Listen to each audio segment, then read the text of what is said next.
Hello. I don't hear you. Oh, there we go. Can you hear me now? Yeah. Okay. I don't see Dan on here yet. I thought he said he was on. I'll remind him we're here. He says I am logged in now.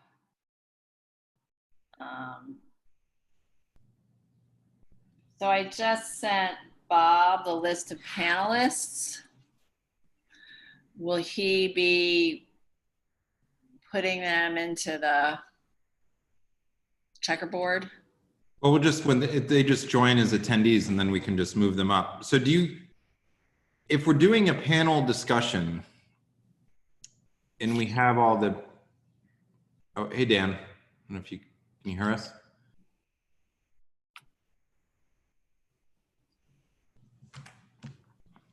Yankees. Dan, you there? Yeah. Are you in Montauk, Dan? I don't know. Okay. Are you in Montauk? Oh, there you are.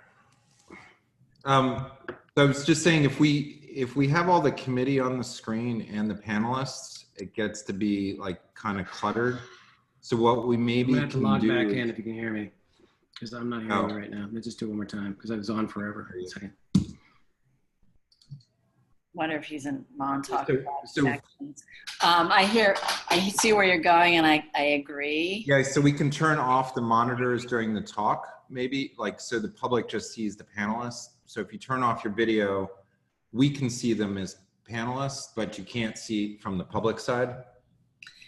Yeah, I might stay on because if I want to Right, interact. no, right, but just not having everybody may. So Dan, can you hear us? Mm-hmm. Yep. Okay, we could hear you before, just so you know. Yeah, no, my whatever. I think it was I was on for like a half an hour, and then when I turned whatever. Yeah, Zoom is very finicky. It's like if you ever have any issue, just gotta like shut it down and restart your computer or whatever. But it's very, very finicky since this last security update. So if anybody complains, just tell them to restart everything. So I was just saying to Janet, you know, when we have the panelists speaking, we might ask the committee members to shut off their video so that the public just sees the panelists, and then Janet or whoever it is, that might be less cluttering to the public, or we can have everybody on there. I don't care. It's just, I've seen them done both ways recently, and there's value to both, but. I mean, I would opt for what you just recommended, just have the panelists so they're easier to follow. Yeah. What do you think, Dan? Yeah, it's up to you. I think it could work either way. I mean, if everybody's in speaker mode, they're going to see the panelists speak when they. Yeah. But I did think that in sensitivity to Sawana, I do think it's a good idea that you may want to share your screen. I did create a document so that your questions that create a framework so that people don't ask inappropriate questions. I have one. If you allow me to share my screen, I can just show it to you.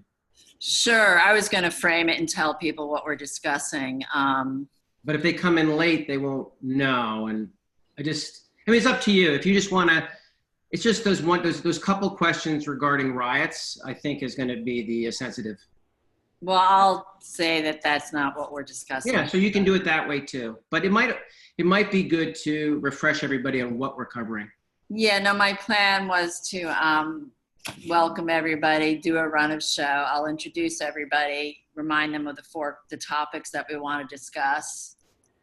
You know, they'll make their presentations. We'll do our Q&A. The audience will do their Q&A, and the goal is to see what comes of this. And if there are not a few, you know, if we can come out with a few concrete things that we can do as a CB, you know, that's sort of the intention here, is to find out where it is that we can actually help. So Carter, I see you made Bo the co-host, which is fine. We have 3 co-hosts. Okay, great. Okay, so Bo, just so you know that you're also a co-host. And Janet and you are all co-hosts. So. Okay, great. Powers. Okay. Hi, Frederica. How are you? You're on mute. You're on mute. I'll unmute you, or there we go. I'll ask to unmute. There you go. So I just wanted, I'm not sure if Brad Hoylman's going to join or not. He said he would.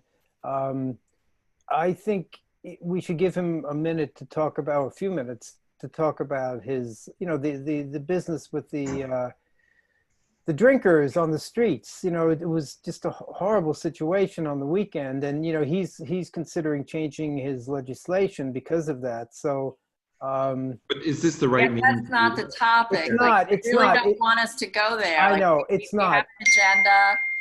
I still think that if he comes, I think he should, if he wants to, I think we should have let him do that, because we're talking about small business and economic development. And believe me, this is very important to restaurant people.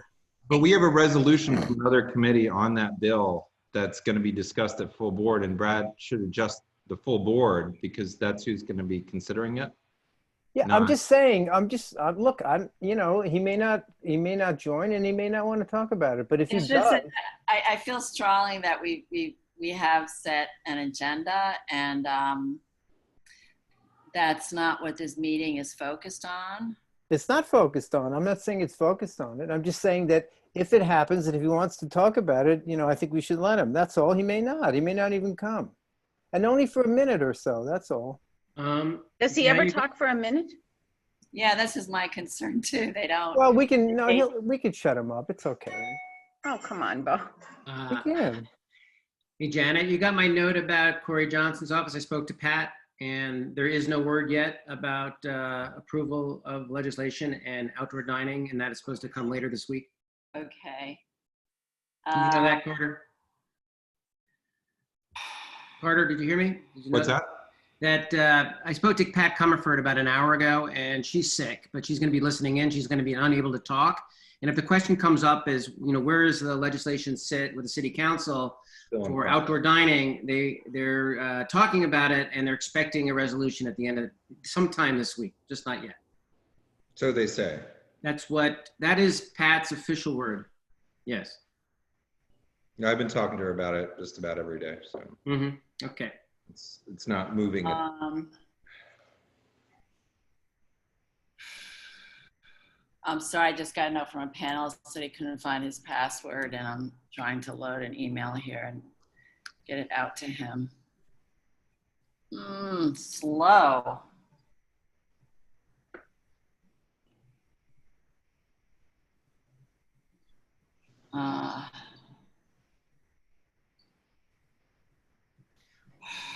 You've got David, right? We should allow him, and Jill Stein. Okay, so we should. Oh, David Reese, you found I'm going to promote him. Yep, I'm going to promote Jill. Okay, I was her. Great. He found his way in. Yes. Okay.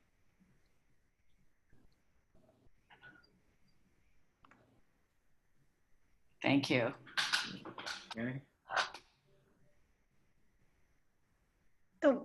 So Janet, maybe if you reiterated the topic, if the aforementioned joins, and then ask if there's any comments on the topic.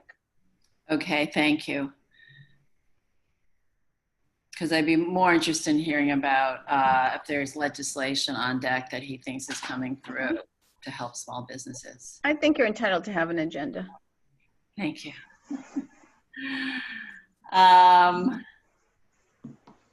All right, let me, it's a different David.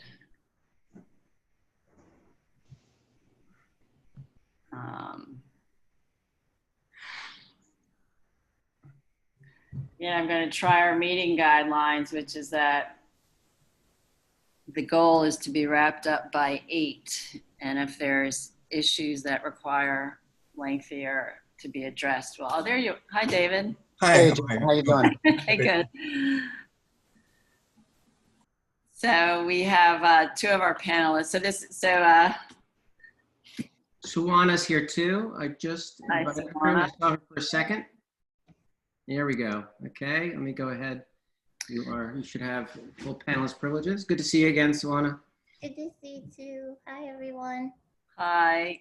So David, Suwana and Jill have spoken before at is this your first community board meeting? Me? Yes, yeah. Indeed it is. Yes.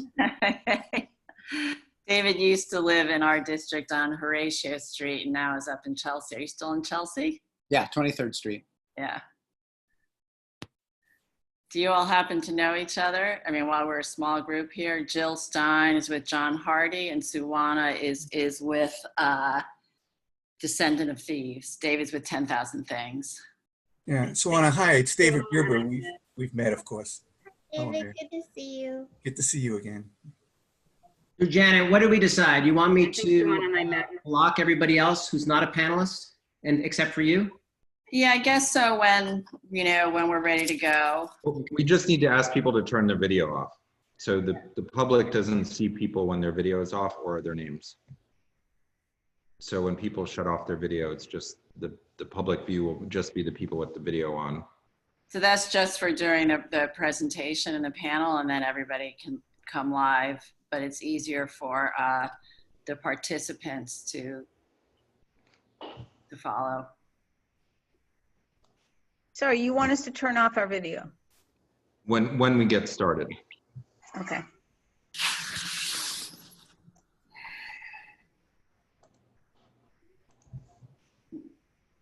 Yeah.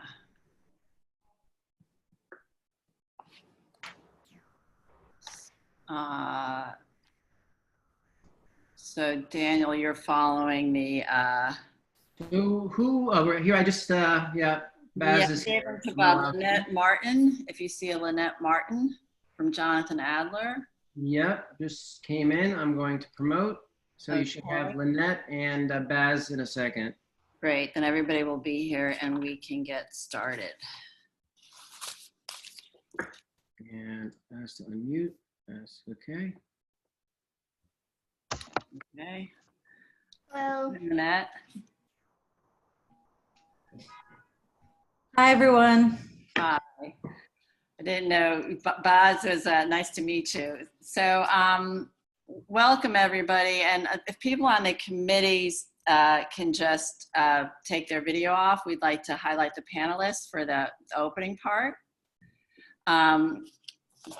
So welcome, and just a quick, to give everybody a quick run of show here. I'll introduce our panelists, review the topics that we're discussing, and then we'll take questions from the committee and the board, and then we'll be taking questions from the audience. Our goal is to be done actually by 8 p.m. because of Zoom fatigue, to keep everything moving. And ideally out of this conversation as a community board, we're looking for inputs so if we can identify sort of one or two things that, or three things, whatever that we can actually take action on to help you guys. So I'll give a brief introduction to each of you. I feel like I lost somebody. There you are. Okay, I lost Jill.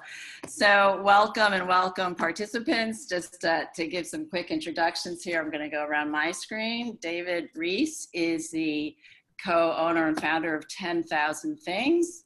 He started 25 years ago with his partner, Ron Anderson. And they have a store here they've had several stores here. They have a store here in our district right now on West 13th Street. They do a wholesale business, an online business, and then they have their standalone shop. Suwana Perry is one of the co-owners of Descendant of Thieves. So just so we get a little history. So David started 25 years ago. 30 actually. 30, okay. Suwana started her business in 2009, and that was mostly on they did not have a retail space. They opened up retail in 2018 with the idea to bring back the independent retailer to, our neighborhood a little bit more, to understand more sort of experiential retail. Jill is with John Hardy, which started that back in 1975 in Bali. They're at 118 Prince Street and have locations all over the world. It's an international brand. Boz is with Barry. I'm sorry, you're with Boz Bagels, Barry Masiccio. Yeah, Masaccio, but that's pretty good. That's pretty good. Okay. And then looking at, because I think part of what we're trying to pull out this evening is that all of you have actually been doing this for a long time, and how many crises you've been through and how this one is different or the same. So looking at history, Bob's Bagel is at 181 Grand Street, but their recipes go back to their great grandmother. So they have incorrect meat. So there's, it rolls back there. So they have a store, and they also do wholesale and, to places like Fresh Direct and Nomo. And, they have a business outside of their one-up shop. And then Lynette is with Jonathan Adler, that also started in the early 90s. And, for those who know, they started out as pottery, they moved into rugs, it's home furnishings. She is head of retail operations and actually working on reopening for the whole, all their retail locations and their showroom, I guess. So this is a big project. And then we lost Scott, that's who we're missing.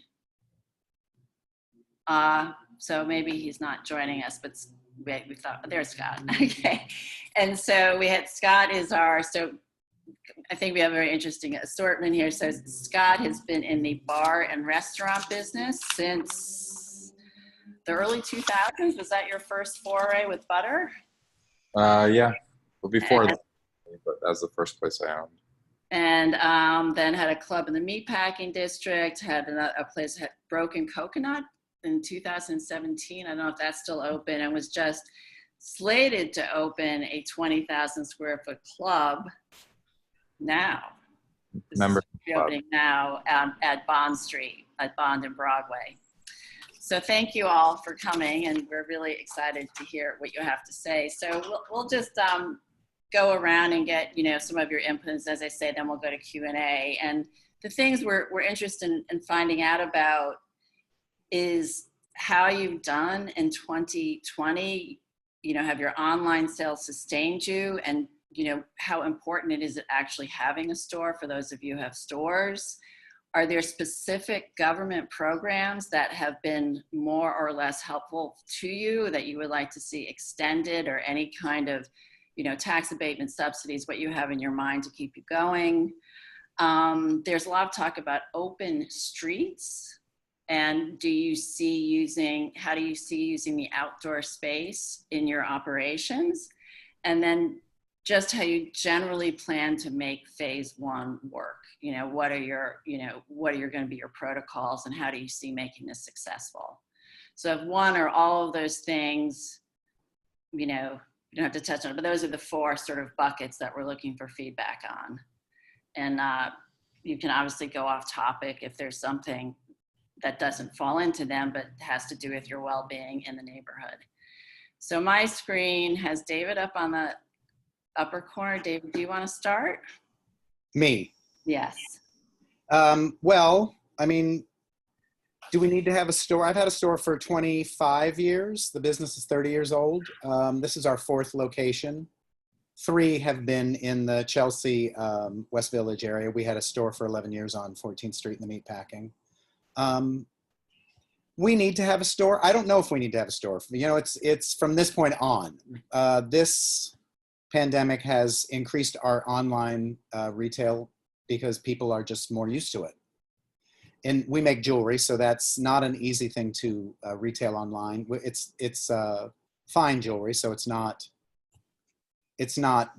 particular customer. So this period of time has been good for online retail.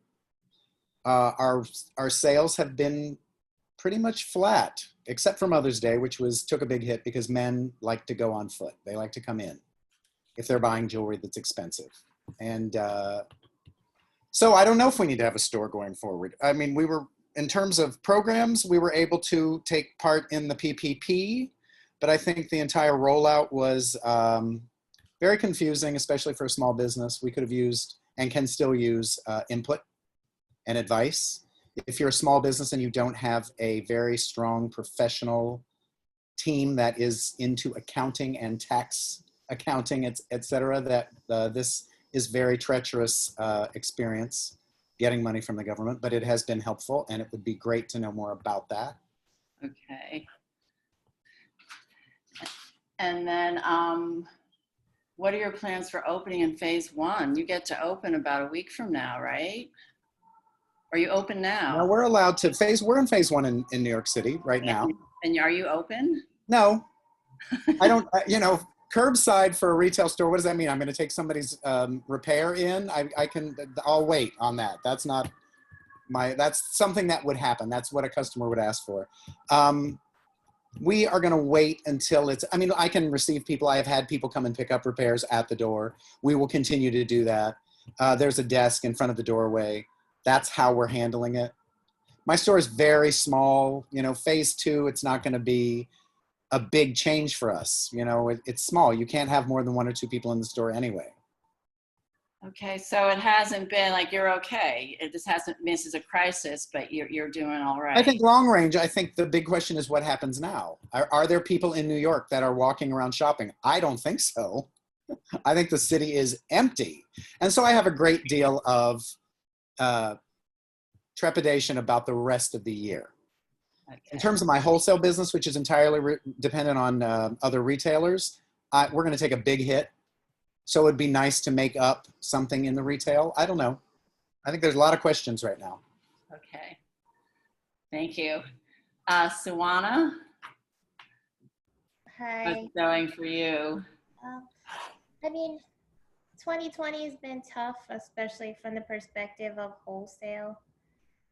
E-commerce, February, March, April were slow, and then May we saw an uptick, which helped us to kind of get through these past couple months and help us to move a substantial amount of product that we got left with because of retailers not taking in their order and not honoring the fact that we created and paid for customs duties and all the other aspects to bring in the product for them. But I think for us, the store has been a great part of brand building.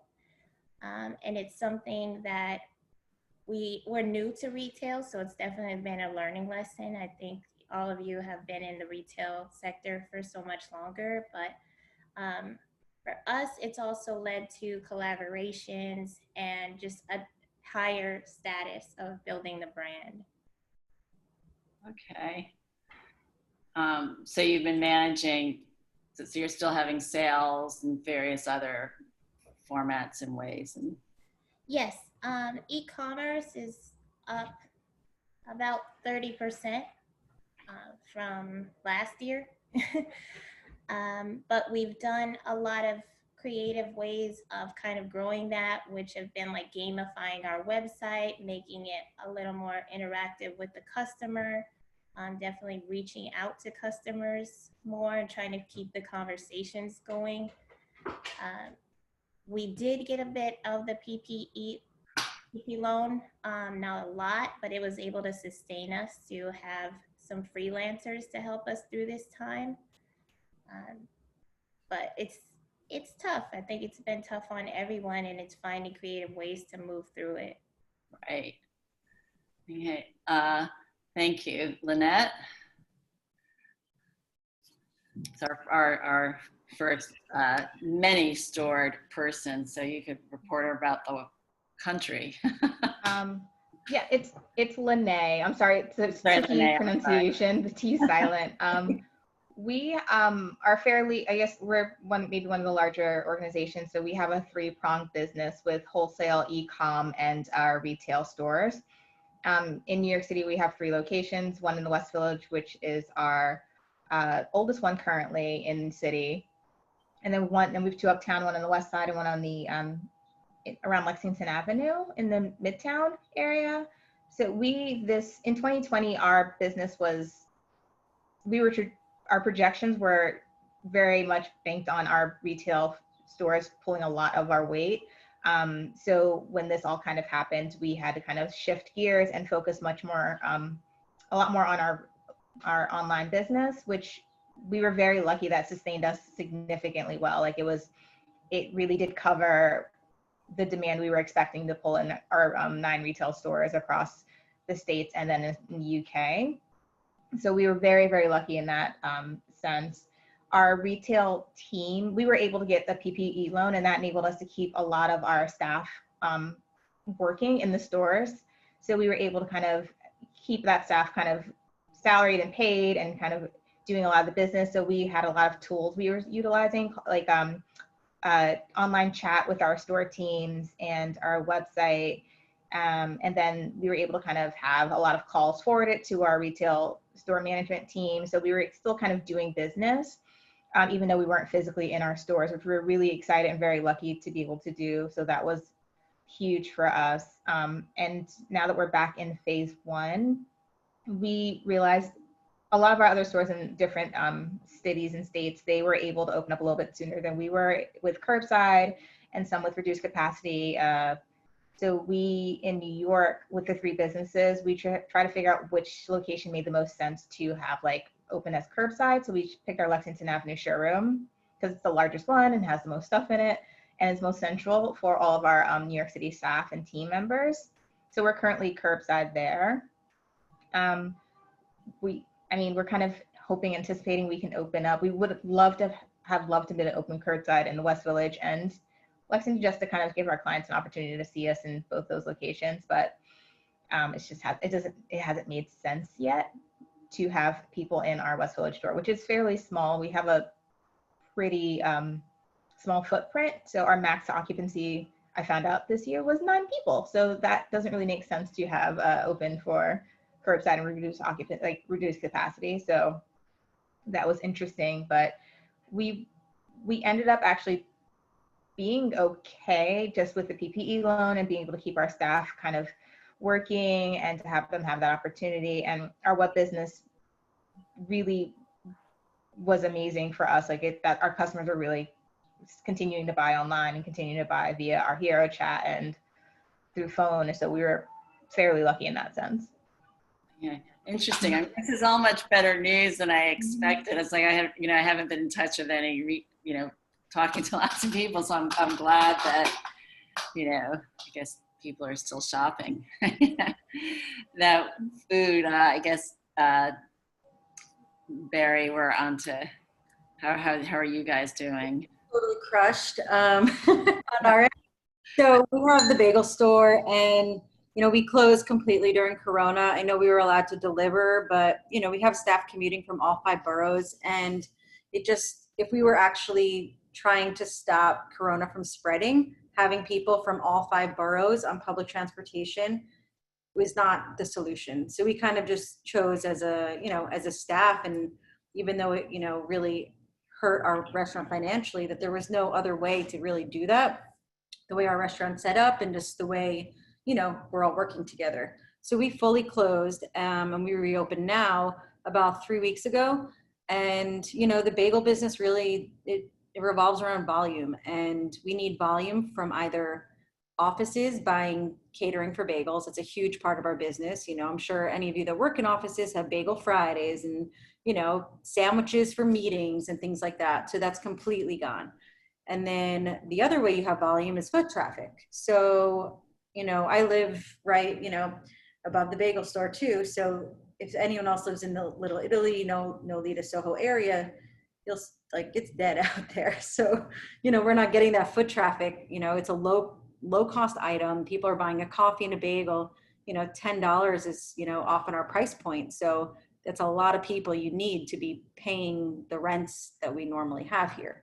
So we haven't been as fortunate because we just don't have the ability to have that kind of, to have a product that's not perishable and be able to sell it online. So, we got creative during the closure, and we started making these bagel kits. And since I live above the restaurant, basically I went down, packaged materials, and would ship them out for Mother's Day and ship them out all over. We were able to make a few extra bucks on that, but nothing in terms of sustaining a business for a long term. Okay, so you don't know, if things don't shift and the foot traffic doesn't pick up until offices open, you're kind of in a holding pattern.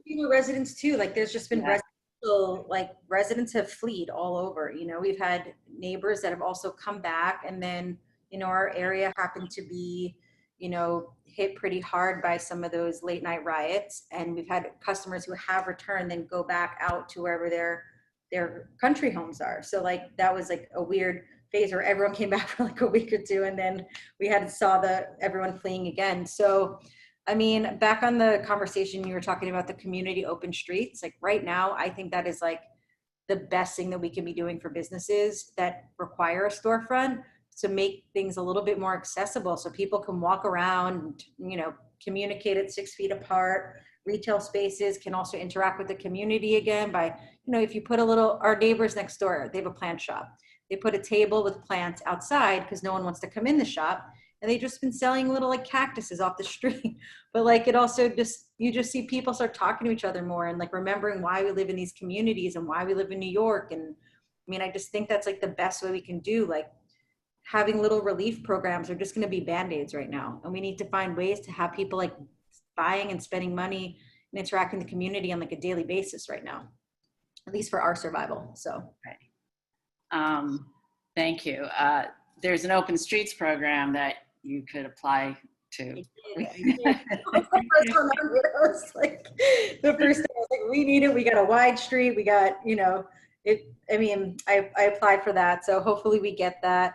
But Little Italy in general has like, you know, open streets during yeah. And like during the weekends too. But yeah, I think that would just help too, just get a place for the neighbors. Everyone's cooped up, but there's a way that we can all come outside and still be responsible, especially on Grand Street where it's really wide sidewalks and whatnot, and still be able to, you know, make a living and try to, you know, bring the community back. So. Okay. Thank you. And then, thank you. And so Scott, so we're going to progressively more difficult businesses, the nightclub business. I saw an article that it was fairly recent. I think it was in March about your opening one bond. And so just a slight correction. Zero Bond is a members club. It's not a nightclub. Okay. There's no dancing or disco in it. There's more office space than bar space. My past, I was in the nightclub business for many years. I also, along with what you listed, I was supposed to open a hotel in Boston and in Los Angeles within the next 6 months. So unfortunately, I'm in a segment of business which I think is probably the hardest segment hit in the world, which is hospitality, and what obviously is the hardest hit city in the world, New York. So it's been very tough.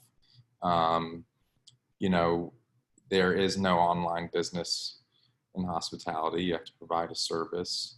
So pretty much everything went down to zero pretty quickly. We tried doing some caviar and things like that, delivery, but the numbers were just so low we couldn't make ends meet. I haven't been in New York a lot recently. I was there this week for about 24 hours and I saw one human being. It was Carter Booth, ironically, on the street. But I did notice the next day I had some meetings and I walked all around NoHo and I could not find a place to even grab a bagel to eat, which is pretty shocking. I have Broken Coconut on 4th Street. Sadly, we're turning back the keys there. And I just think, you know, and we did get some PPP money, I'm kind of speaking generally now. But I think there's a lot of, there's just so much uncertainty in New York and with the virus and everything else that the amount of risk in the future is almost as bad as what, in my opinion, as what has happened in the past. Without online sales and retail, you know, it's just a very, very tough time. One thing no one's commented on, which I'm curious the other people here talking, is how many people here have paid their rent. You know, I'm curious if all of the other people who've spoken have paid rent. And, you know, because it's just the PPP money, for example, for my thing wouldn't have covered 1 month's rent, you know, and so much of my future is held in the landlord's hands. And depending on whether I can cut a deal with them in future, and some are being friendly and some are being not so friendly. And then obviously, you know, about when are people going to come back to New York and Manhattan, downtown specifically. What I saw when I was there this past week was pretty frightening. Obviously, I'm hoping that people will come back. I mean, they will come back, and I think that people will, you know, New York always recovers, and they have a strong spirit, and we're all social animals. But right now, it's just very challenging. I think it's going to be a very tough 12 to 24 months for people in hospitality in general. myself specifically. And I think I'm hoping that long term it might also reset where New York was in the past and maybe bring rents back commercially and residentially, and maybe give young entrepreneurs and young people more affordability to move into Manhattan and do business in Manhattan. That kind of, I feel like a lot of people have been priced out. But yeah, I'm very nervous about the future, and you know, it's been tough. Yeah. So we'll come back to that rent question. I made a note on that, and I kind of agree with. I mean, if it can all settle and become a more affordable city, right? There could be something exciting about that. Yeah. And Jill, how are you doing over on Prince Street? Well, so we're all boarded up still on Prince Street. But just to go back to a little bit about our business. So we have been in business for 45 years. So obviously when we started out, we were, not, digitally native. So our business going into COVID was 80% wholesale, 15% retail, and only 5% of our business was e-com.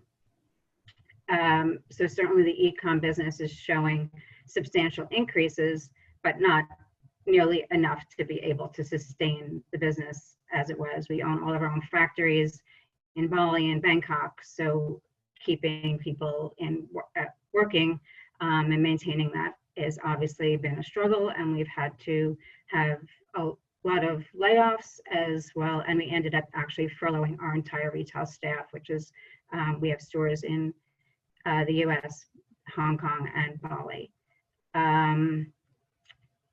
So, and what we have seen is, even though our e-com business has increased by over 30% during this time, our retail customers are not converting to online. So only 1% of our e-com business had been retail only prior to COVID and shutting our stores.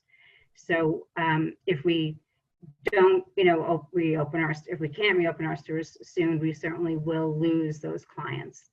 As far as phase one, we're not open. We're not open actually anywhere in the US in phase one, because I think David was saying also we're a similar business, high-end jewelry.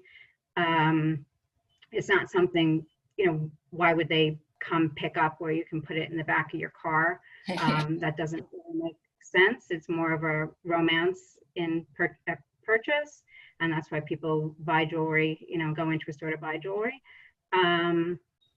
So we have no, and it's not sustainable for us, being that we had to furlough our employees. So to bring people back doesn't financially make sense in phase one. We don't, with what other people are reporting throughout the country and throughout the world, they're showing 90% decreases in traffic. So certainly that wouldn't be viable for us, even in a phase two, showing those kinds of decreases in traffic, especially when, on Prince Street, we are so reliant on tourism, which is completely non-existent. And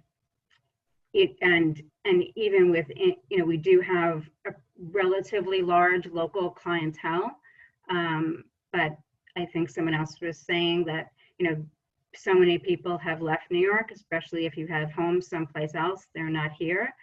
And we need to make, one of my big asks is making Soho more conducive. So, certainly phase one is curbside.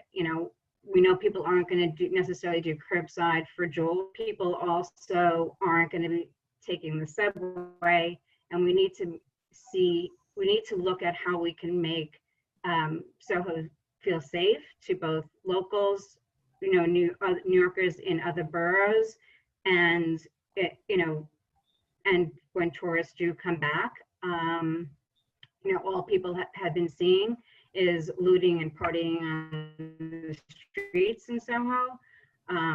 So not the best form of PR for an area that had already been decreasing in traffic. Because, one of the things I didn't mention is that you know, Soho had tourism and people in the foot traffic there. So we were seeing a 30%, a 20 or 30% decrease in traffic, you know, from Christmas time. So the decrease in traffic started way before this. So when we talk about reopening, we also need to talk about revitalizing, and what does that mean? How can we make it feel safe? You know, one of the things that I was, you know, that would be important to me, especially with people being concerned about taking mass transit, is parking. So even though people may not pick up curbside, but if we could have 30-minute parking in front of our stores so that people can feel safe coming in from New Jersey or from Connecticut or even from the Upper East Side to park in front of our store for 30 minutes, as opposed to, you know, having to, you know, take mass transit or take an Uber that they may not feel comfortable in. You know, I think we need to look at ways that make it more conducive for people coming down there. And I think we need to look at ways that how we can, you know, make people feel safe coming to Soho. Okay, interesting. Yeah, no, everybody's store has different demands. So obviously a jewelry store, which has very specific clientele, you know, it's going to have a different, you know, everybody has different needs. And what do you have for parking right now in front of your store? Is it just? It's just Sundays. Yeah, because it's a narrow street and the sidewalks have, you know, in normal times there was not room, you know, the whole different times. Right, but right now there's nobody there, so. So thank you. So now I guess everybody can, who is part of the committee, can sort of repopulate the screen. If people want to, you know, have some questions for the panelists, if you want to raise your hands. See, we have a lot of participants. So, well, we can start. Okay, Frederica, I see you have a question. I just wonder, for those of you who have landlords, if the landlords are cooperating with you and if you've started a dialogue with them. No. There's not a lot of cooperation on the part of landlords in my experience. I actually left my studio lease behind and moved back into the back of my store because I can't juggle all of those rent demands, and nobody is really willing, but in my experience, nobody is very willing to discuss it. They just sort of, as a matter of fact, the minute April came, April 1st, I had 2 phone calls, 2 emails from both my landlords, when are you paying, when are you paying? So in fact, the time actually made them a little bit more tense about that rent. But, you know, I'm a particular, it's a small business. They're small spaces. That's, you know, maybe a different kind of situation. It's not a corporate kind of situation. They're individuals. Yeah. For us on Prince Street, we took our lease in 2016. So we were a little bit at the peak of the rents down there. And we had been in rent negotiations even prior to this because we're paying probably about 30% over market right now. And the only thing that we've received so far is certainly they've been willing to defer, but defer isn't going to help us because it's just going to, you know, create a bigger, you know, loan issue. Yeah, we were having similar conversations because we have in New York 4 locations, our home office and our 3 retail locations. And by and far, landlords are not necessarily being kind to people. Like a lot of especially for a retail business, our business is generated by people coming into our store, seeing product and buying it. So it's been a lot of difficult conversations. We're very lucky because we have an accounts department who handles a lot of those conversations and with the landlords, but the feedback I've gotten from them is we haven't gotten, none of the landlords have been overly considerate of the situation affecting a lot of the businesses around us and us as well. Suwana or Barry or Yeah. Scott? I'm actually in the middle of a landlord negotiation right now. So mine have been very reasonable. And we took a look at what the sales were for the first month. And I kind of put in a projection on what we thought we can pay. Unfortunately, that number did not meet what they wanted to pay. So now we're kind of going back and forth on, they have reduced the rent, but at the same time, like, you know, and it was a pretty significant reduction of like almost 50%. But the thing is like, we're doing, you know, 10 to 15% of the sales we were doing. So that reduction at 50%, while it's very generous and like, you know, in the essence of a good partnership, it's still, the sales and volume are just still not there. So. Yeah, and then it's a small building, I take it, because you said you live above, so there's not a lot of other income. We're like those two little like row house buildings that were where John Jovino gun shop was. He went out of business. I'm the last one, but there's also a massive construction site on the corner where the Italian American Museum is.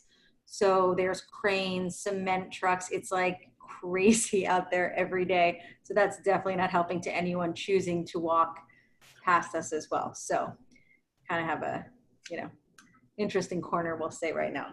And we're also the only business open. There's one hardware store open on the block and everyone else is still boarded up. So we're definitely not getting just like general foot traffic. It's pretty targeted if you were going to come by. So, you know, we explained that to him and hopefully we'll see how he comes back, because you know, it's better for him that we stay open and better for us. But I understand if those numbers don't work for him too. He's a business as well. So.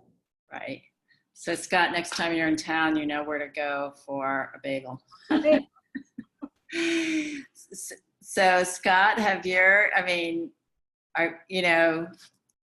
feel like I spend all my time talking to landlords or friends about landlords or lawyers about landlords. I've very different businesses ranging from 1,200 to 20,000 square feet.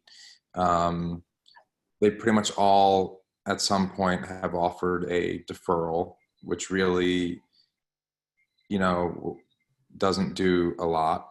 One that I'm handing back the keys, they immediately did try and work with me at that point, and they did work pretty hard, but as Bari said, it just wasn't even close to what I thought we could do in sales. You know, it's tricky because on one hand, even the big landlords are businesses, and as a business owner, I don't like to try and put the onus on one person because maybe they're better off than I am as a small business and say, hey, you need to take this on as a burden. And it doesn't seem like they're getting help from the government, which I think is a mistake. I think that they should get help because most people I talk to, the main amount of pressure being put on them is their rent. I wouldn't really have many worries if my rent was covered somehow by the government. But on the flip side, landlords are our partners. I don't know who's going to take the spaces if any of us close tomorrow. Definitely not at the price that we're all paying. And I say to landlords, deferment, you basically don't want to lose $1 in value in your building or in our deal. And the entire world lost, you know, between 20 and 50% in value in their businesses. And it's just not fair or right. So it's challenging and frustrating. I've not really had good progress to this point. And it's also expensive. As soon as you get a lawyer to review a lease, it's like, you know, it's one of the reasons I handed the keys back. I did the math of getting reopened and what it was going to cost and all these things. It was like debt and debt and debt and deferment. And deferment's a fancy word for debt to a business. And then PPP money came across, and until recently, until a few weeks ago, maybe even last week, New Yorkers couldn't even really use the PPP because we couldn't even open in time to use it and have it not count as debt. So it's just been a very stressful 2 months. And landlords have not, in my experience, helped. I don't blame them, but they haven't helped. And I'm not going to feel bad when they can't rent their spaces later.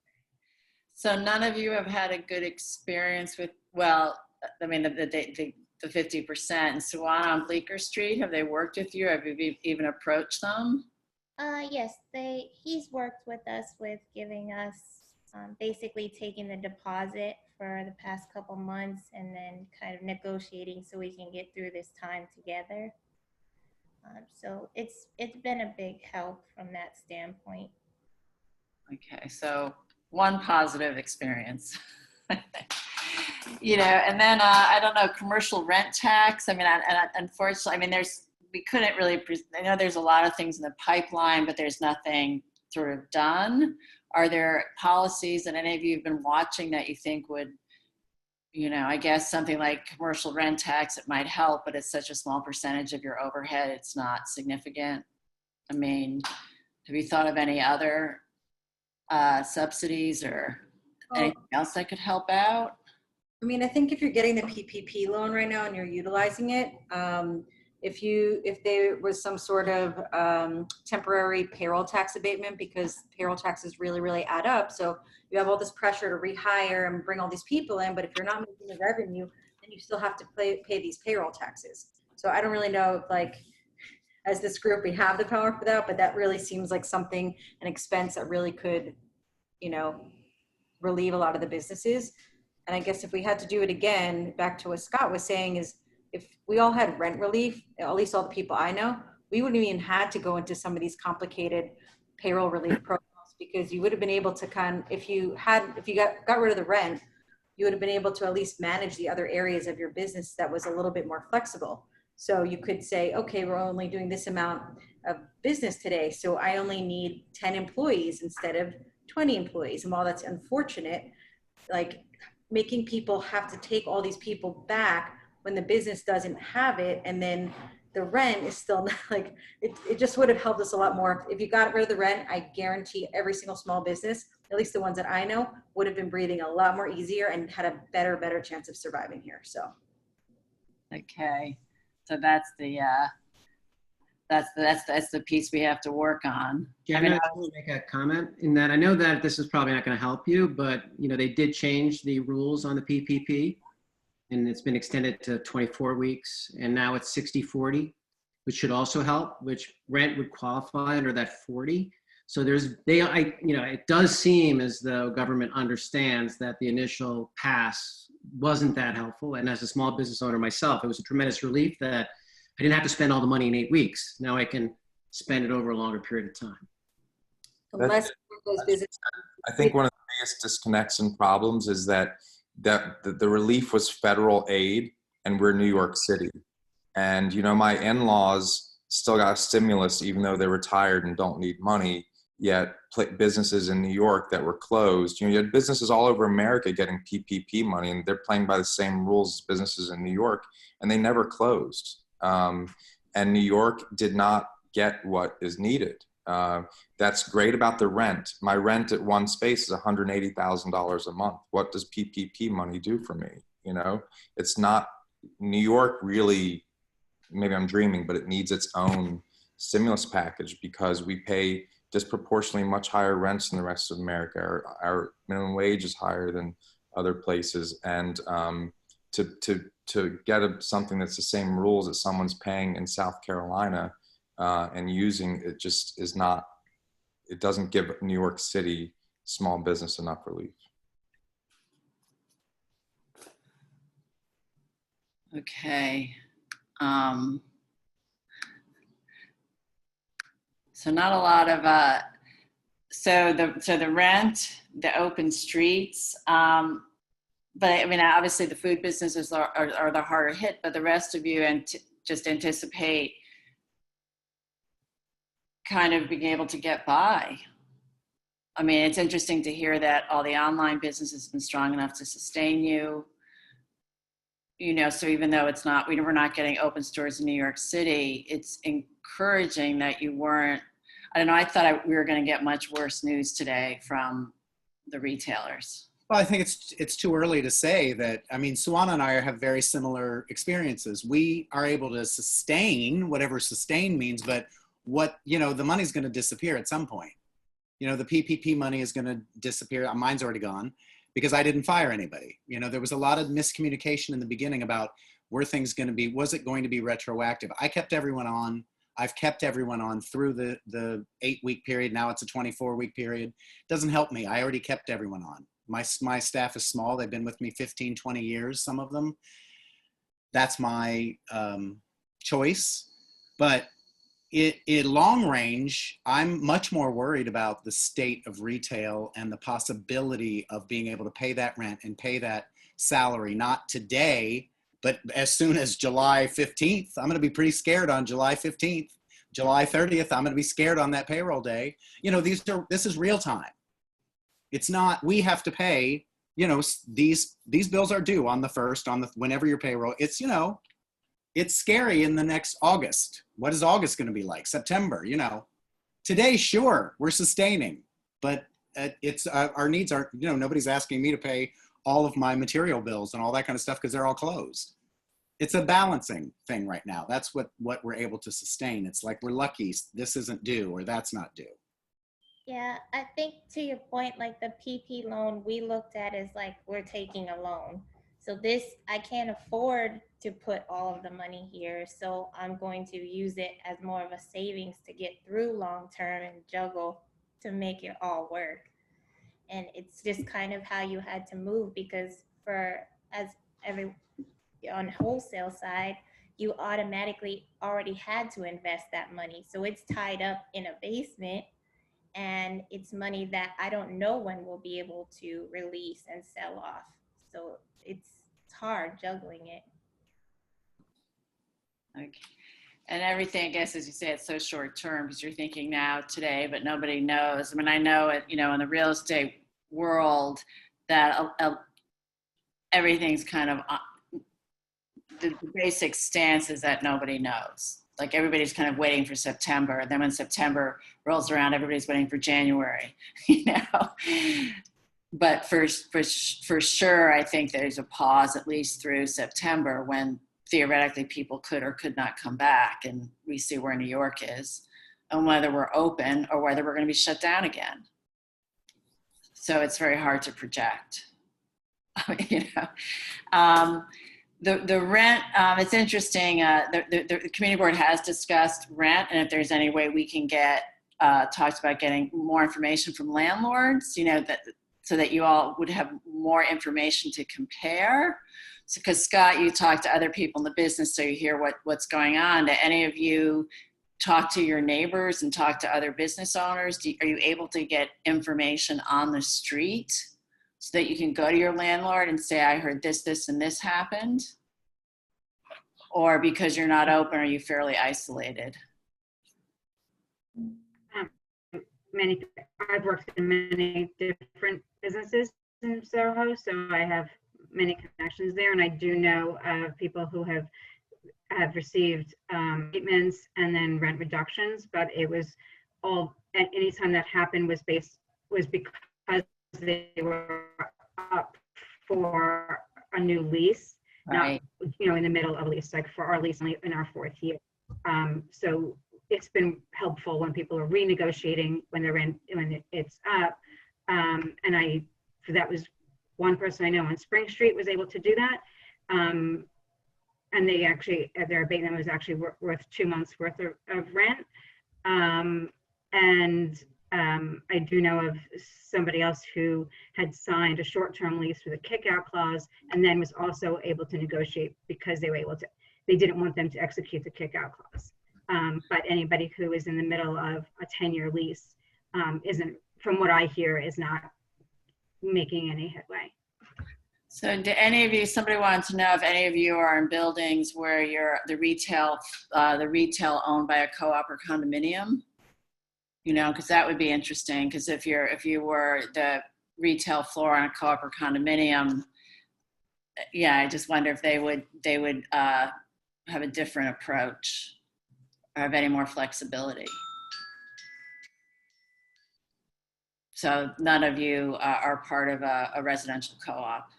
Not in New York. Our Chicago location is, and they were not it wasn't necessarily a different story for us there either. Okay. You got David's hand up? David? Yeah, hi, how are you all? Let me just give you some experience that I've had recently.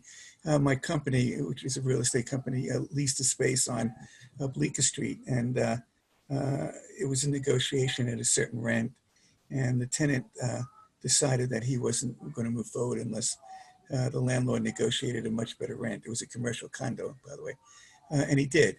And what happened was it went from X to about 35% less than that. But the landlord and the tenant worked out a deal where he gave him 2 or 3 years with very small increases. And then in years 4, 5, 6, and 7, he had very significant increases. So he gave him, a very good ramp up period.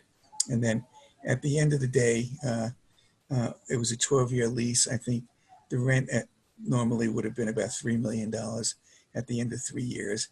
And now the landlord is going to get $2,600,000, and he was okay on that. I think that smarter landlords don't want to lose good tenants, and they're negotiating.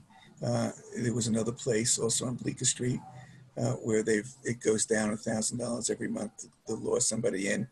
But if a landlord perceives that it's going to go dark, rule of thumb for a landlord is that a space that's dark normally you lose about a year of income, what with the time it takes to get a new tenant and the build out time and the free rent concessions and the brokerage fees and the lawyer's fees.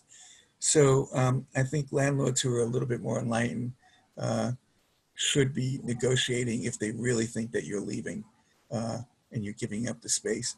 I think, did you say, Scott, that happened with you where when you gave back the key, the landlord kind of woke up to the fact that maybe he wouldn't let you leave? Yeah, that was on one. We're still giving back the keys, but it changed from only a deferment to, I must say, they became very flexible quickly, but it just still. Yeah. Deferment is not an option. They have to really do something with the rent and, write a new lease maybe. And like we did, we deferred the increases, the annual increases to, 3 or 4 years down the line. That was one option. Anyway, just wanted to give you my experience. Yeah. Oh, Janet, can I just say something? Yes, I'm seeing it. So, David is completely right. I mean, I'm sure Scott explored whatever I don't want to get into his business, but landlords, the key often for, maybe for somebody like Barry, if you can get to the decision maker, because a lot of these big companies don't really allow you to get to a decision maker. So you may be negotiating with a property manager or something who has really no authority to do anything. But David is absolutely correct that if it comes to losing a tenant in this environment or making some kind of a deal, a landlord will make a deal. And you can, I mean, there are reasons that they don't sometimes, for sure. But there are so many nuances. You can. It's to say that a deferment is nothing is not really correct, because a deferment will at least get you off the hook for 1, 2, 3, 4, 6 months or whatever.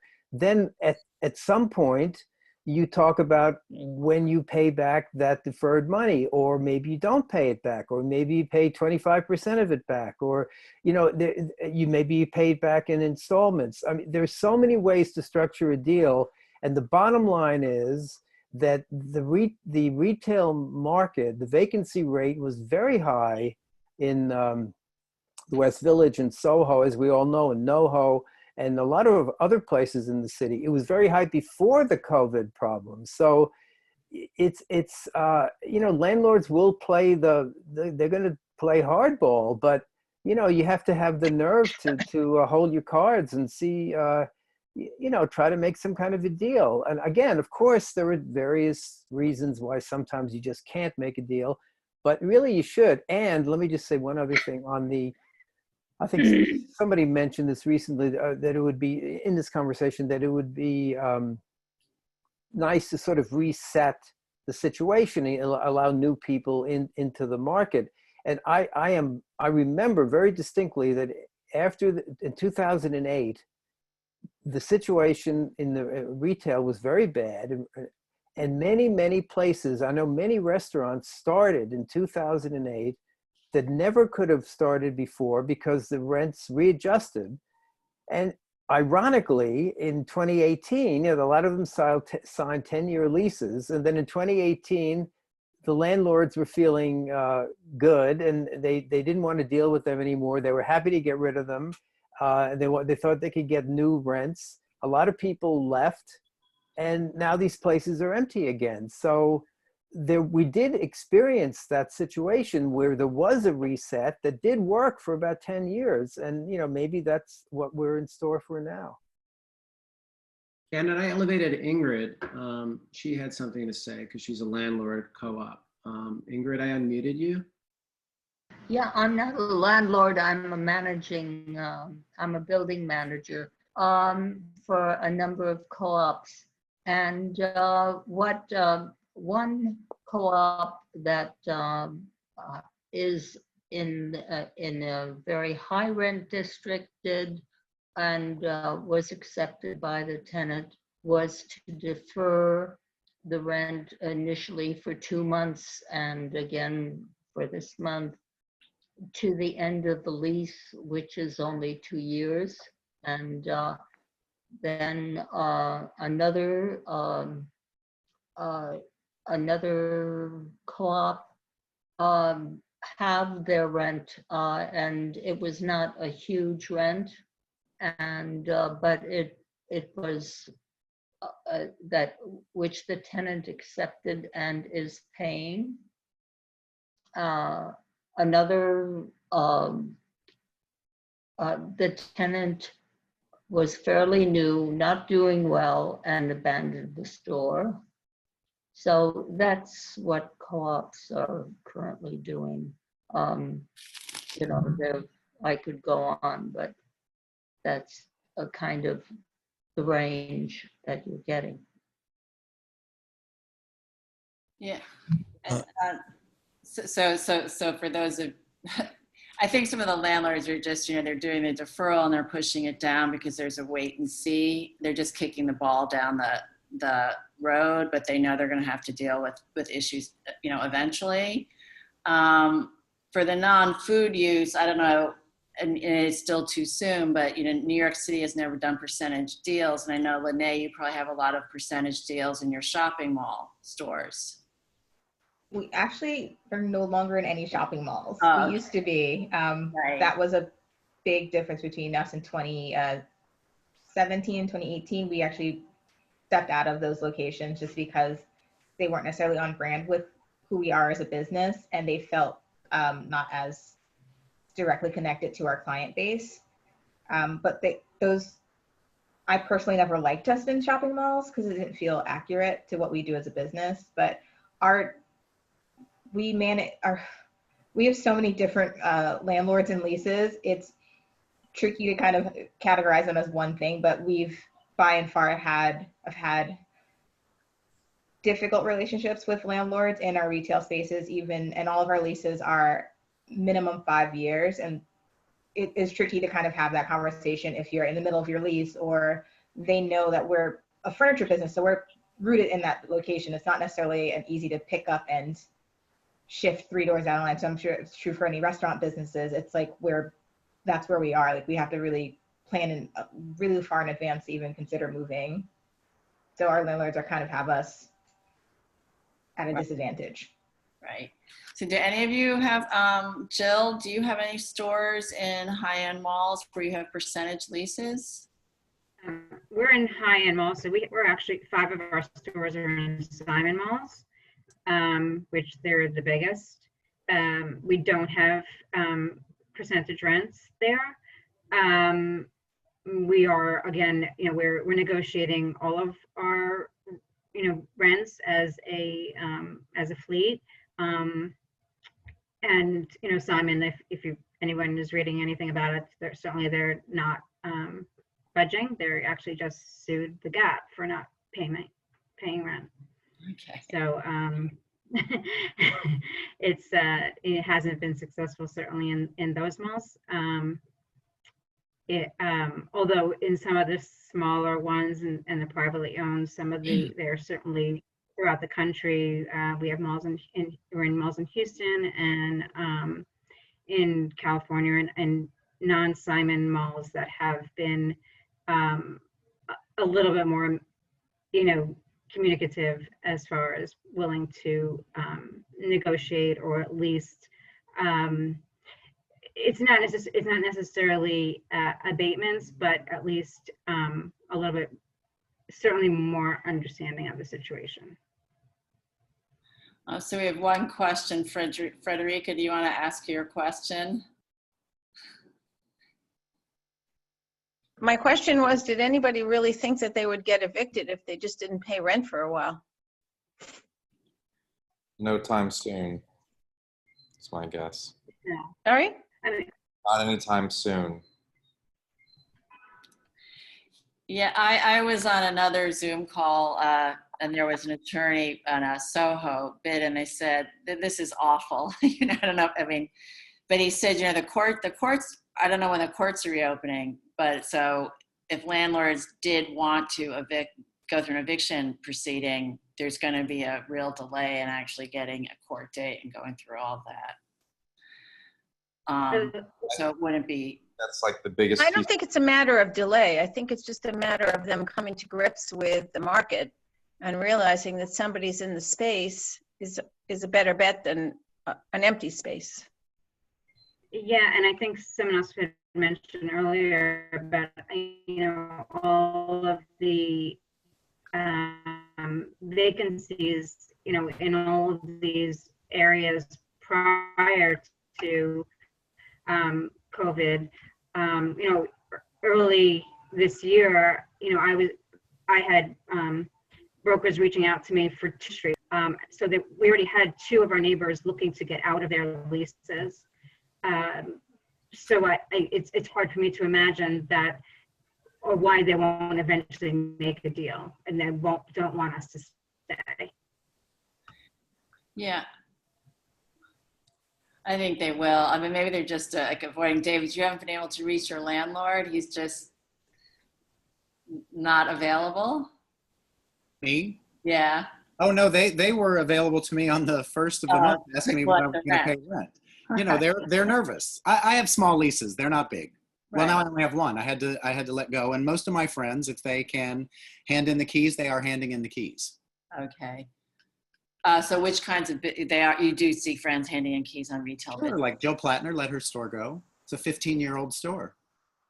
But her lease was up and she just decided to as retailers, we have to decide how to reboot. If you're stuck, in a lease, you're stuck in a lease. But if you have the opportunity, you have to decide how to go forward. And chances are it's not going to include a street level store right now.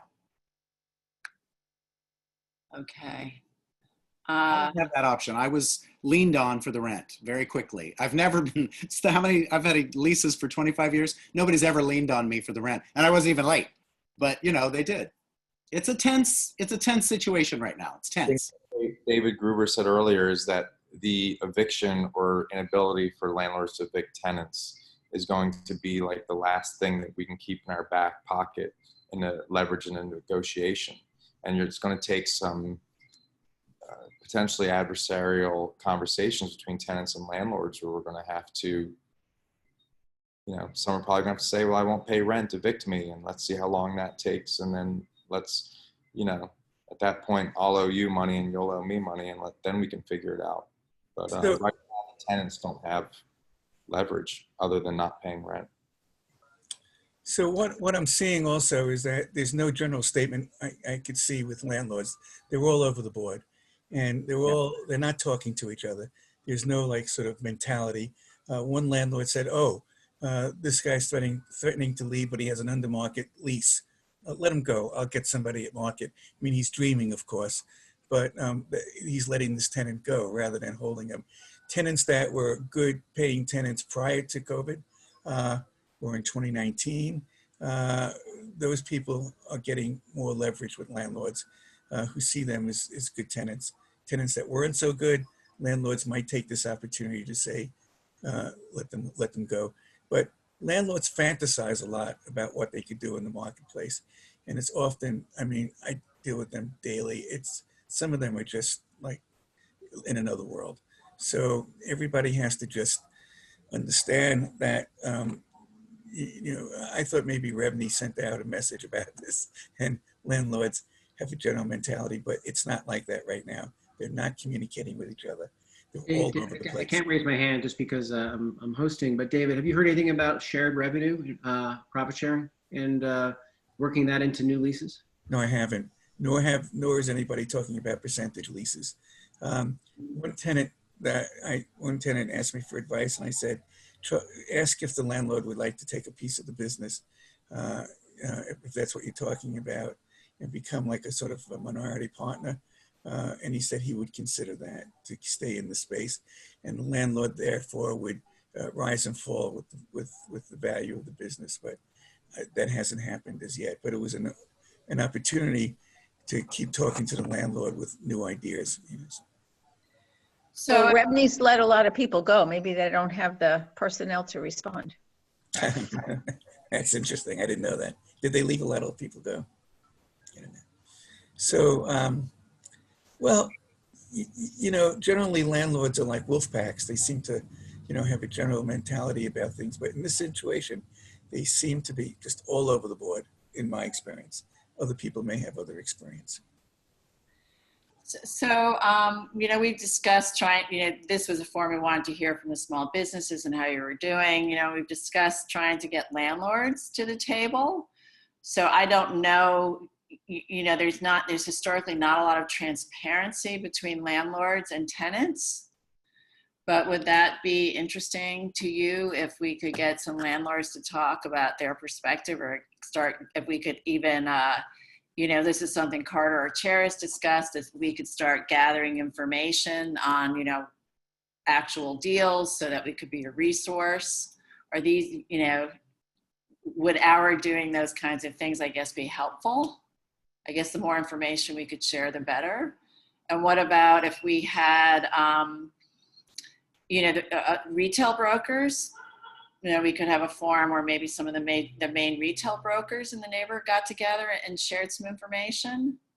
Would any of these things be helpful to you? I think it could be helpful long-term, but honestly, I have a lot of friends that own small neighborhood businesses, and the clock is ticking fast on these businesses. And people are they're not making it to September, October right now. Oh yeah. That's kind of where we're at in this is when with the PPP it kept changing. Some people used all their money so quickly, so they used it. Some people didn't really take advantage because they were scared of it. And there's no sales being made in small restaurants right now anywhere in Lower East Side and Nolita at all. Okay. So it's just Ronnie Wolf is a landlord and she's requested to speak, so I've elevated her. Hi, how are you? Can you hear me? Am I unmuted? No, you're good. We can hear you. Yes. Okay. So I live in a small residential co-op, and we own our ground floor spaces. We have 2 tenants, and during the immediately at shutdown, we informed them that they did not have to pay until they can come back and use their space. But with about the end of May, one of our tenants actually filed for bankruptcy. And so we had to hire a bankruptcy lawyer and everything. And we are still simultaneously trying to retain them and giving them a sweetheart lease for 2.5 years, and working possibly with percentages. I'll put a plug in here. There is now an avenue for those of you who want to use percentage, figuring out how to do this with percentage with Michelle Varian. She has created a startup, and it seems very effective and timely for this time period. So that's a plug, but it's very difficult for small landlords. We still have to come up with the July taxes for Soho, and we are responsible for our sidewalks, and they're from the 1800s. So, you know, we too have our share of expenses, but we are not beholden to the banks. And those of you who are, you know, tenants in spaces that are large landlords, they usually have that problem, and the banks expect them to pay X amount of money.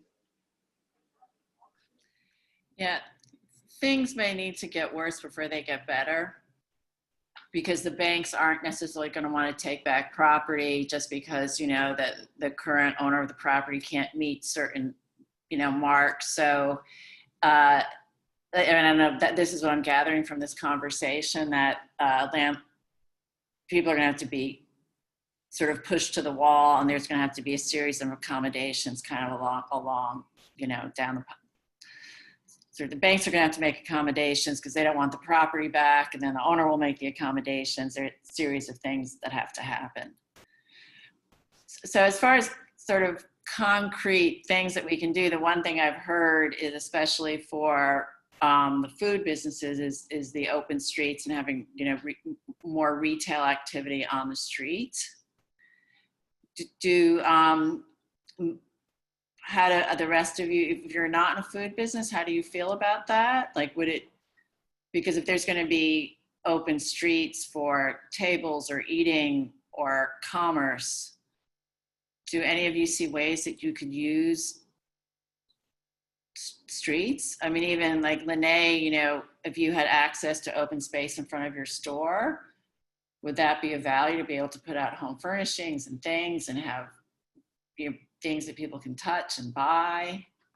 We tend to not put our product on the sidewalk, but if there's open streets with restaurants, because we're usually located within walking distance of some type of food industry, it benefits us just because that's our client base, is people who eat out and have brunch and are kind of walking around the neighborhood. So the more foot traffic that's generated in the neighborhood, that's what's going to get footsteps into our store. So that would be fantastic. I think it might have been Jill or Barry said earlier about having the parking spaces or ability to park in front of our store. We're located in the West Village across from a school. So the zones for parking are always kind of confusing to me, but if we had the ability to have 30-minute parking for customers to come pick up or just pop in and had a more available parking in the neighborhood, that would be really beneficial for us in a smaller location, and to kind of increase footsteps in and out of the store so that we can actually start building back up our retail portion of our business. Because right now it's, well, we're closed to West Village, but once we get back open, if we could get footsteps in, that would kind of really be the biggest part of what we can do. Okay, I mean, that's something that the community board can look at. You know, we do have a committee on traffic and transportation, and we can actually make requests or, you know, have studies about these things. So I guess, Suwana, is that, I mean, do your customers, you know, would that be useful for you? Yes, I think it would increase traffic a lot and just change the dynamic of the city. I don't feel we have enough space that makes it comfortable to kind of explore in that way. So yeah, we would be extremely excited if that was an option. To have more use of the public space. Yeah. Okay. I see we got some other questions here. Some Pete Davies is asking how open space would benefit retail stores, but I would see it hasn't evolved yet, but there could be, you know, like markets. I mean, yeah, and I think the open space creates a bit of a destination or an outdoor mall type of opportunity that just where people would gravitate to and make it, you know, and again, revive the area and make, you know, give people a place to go. So you know, people typically come to our stores, you know, after they have brunch or after they, you know, or before they go to dinner, it would create more of that atmosphere where it's, a place to go for the day and not, a one-stop shop. Right.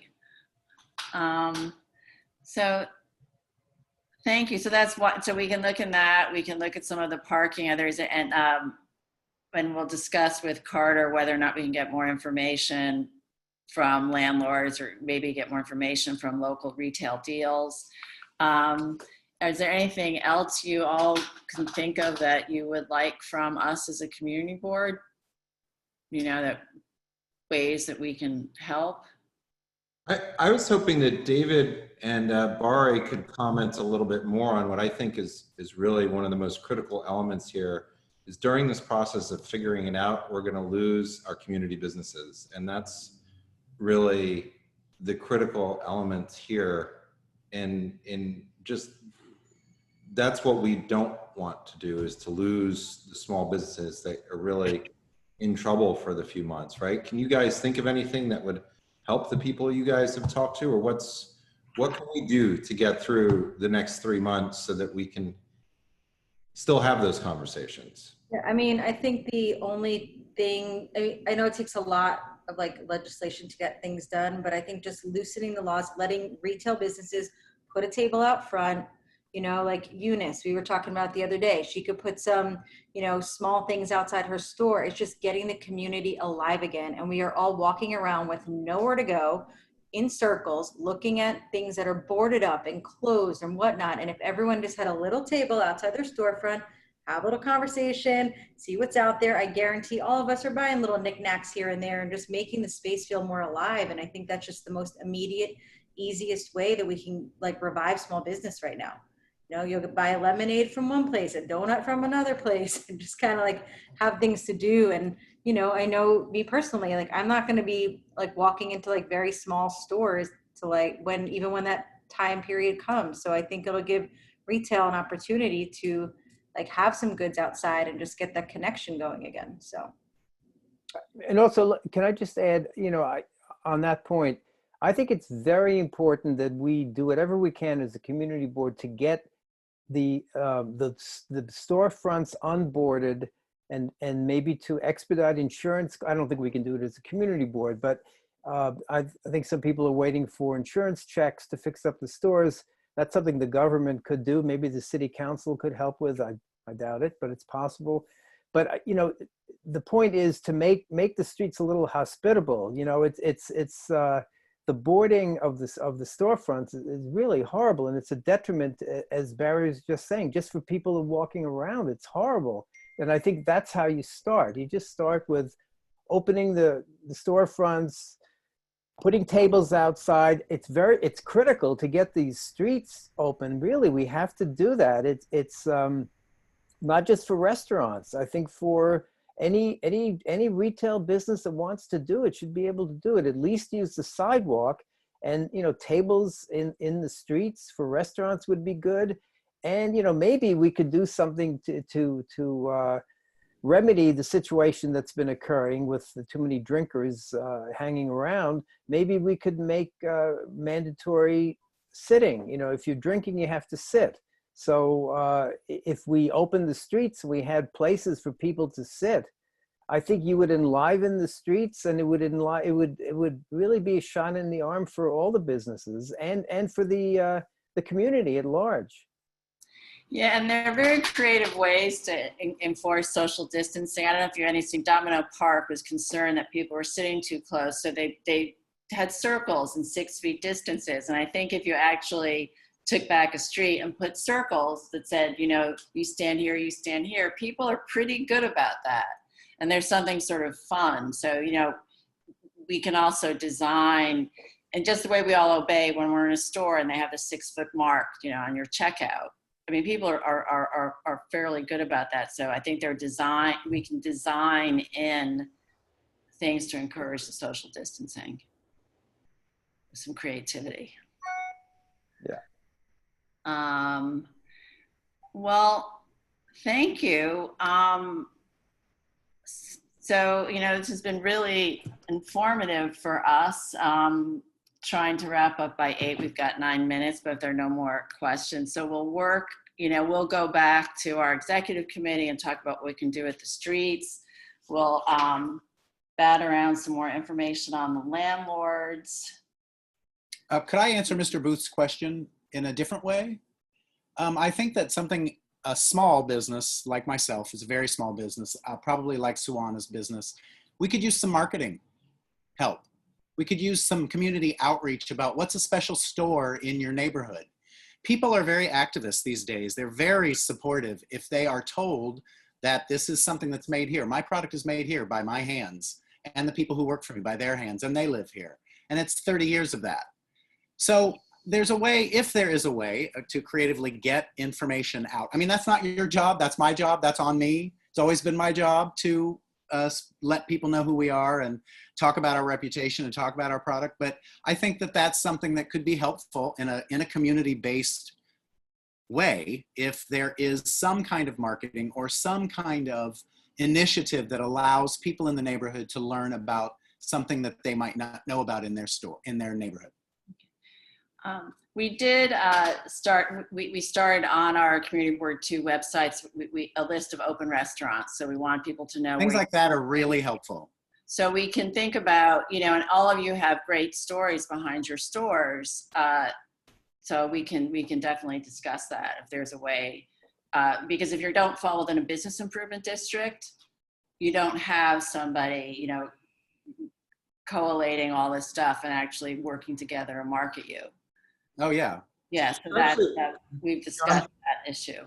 That's interesting to ask small business services if that's a program that they might be interested in creating, for each identified community in the city, something similar to what bids are doing. All of our bids are doing that. They've been doing a great job. They have lists of, they survey the neighborhoods every couple of days. They know exactly what's open, what's not. You can go to all their websites and you can see immediately who's open and who's closed, and it's up to date. And so if there was something that could be populated that was easy for people to go to, or that we could send out by neighborhood, that could actually go directly to what you're suggesting, David, because I think that's great idea. Go to a neighborhood, they know what's open, right? If it's foot traffic, we want to increase the traffic.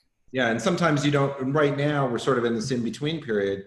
You don't necessarily know if a place is open because the boards are still up, but from 9 to 4, they've got a table outside and they're doing something, and then it disappears and it looks like they're not open. And so the lists really help people plan before they go to an area that they might want to walk around in that's not their own immediate neighborhood. That's something I think, Janet, we might. Yeah, we can get in touch with the SBS, and talk to them about, creative ways to push out the information. So yeah, we can definitely follow up on that. So any other thoughts here? Hopefully we'll have the outdoor dining done this week. So that's one question Dan just said we should be wrapped up this week. Complicated, but Pat, I don't think you're well enough to speak on that, but they're hoping to get it resolved this week. It's a hope. And Carter's in constant communication with the office, but our hope is that it's going to be resolved. Right. But that doesn't lend itself to the other stores that we're speaking about right now, the retail stores. And I think there are some good points. It's kind of, how safe is it to put your jewelry out on the street? It doesn't really make sense. But I know, Jill, at speaking to you in the past, you've requested that at least you can open your doors. And there's obviously a conflict there with environmental concerns. But do you feel like that would help at all? With John Hardy, to open up your doors and windows so that it's more inviting? Or does that, at this point, it's a fait accompli? I mean, at this point, it's somewhat of a moot point until we get traffic back onto the streets. I just saw on the comments, someone said, isn't it time to take down the plywood? But, we had damage to our store and we have to now get our store fixed and waiting for insurance to come through to be able to do that, so that Right. We lost you.